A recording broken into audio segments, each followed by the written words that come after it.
আজি মই অতি সহজতে আৰু অতি কম সময়ৰ ভিতৰতে বনাব পৰা এখন আলু তৰকাৰী বনালোঁ আৰু তাৰ বাবে এটা কুকাৰ মই গেছৰ ওপৰত বহাই দিছোঁ।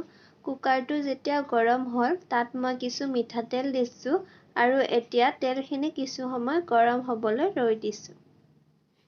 তেলখিনি গৰম হোৱাৰ পিছত মই আগতে কাটি লোৱা পিঁয়াজ আৰু জলকীয়াখিনি দিছোঁ আৰু ভাজি আছোঁ যাতে পিঁয়াজ আৰু জ্বলাৰ গোন্ধটো গুচি যায় ধুনীয়াকৈ।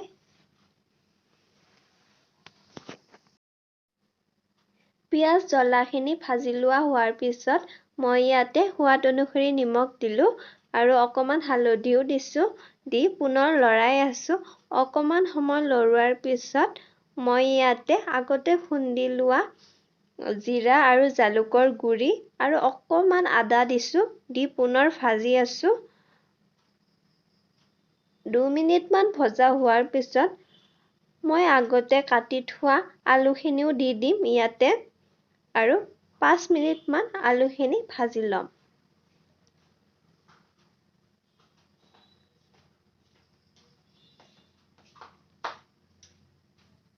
আলুখিনি ভজা হোৱাৰ পিছত মই ইয়াতে উতলা গৰম পানী ঢালি দিছোঁ। এতিয়া কুকাৰৰ ঢাকনিখন মই লগাই দিলোঁ আৰু 10টামান চিটি অহালৈ ৰৈ দিম।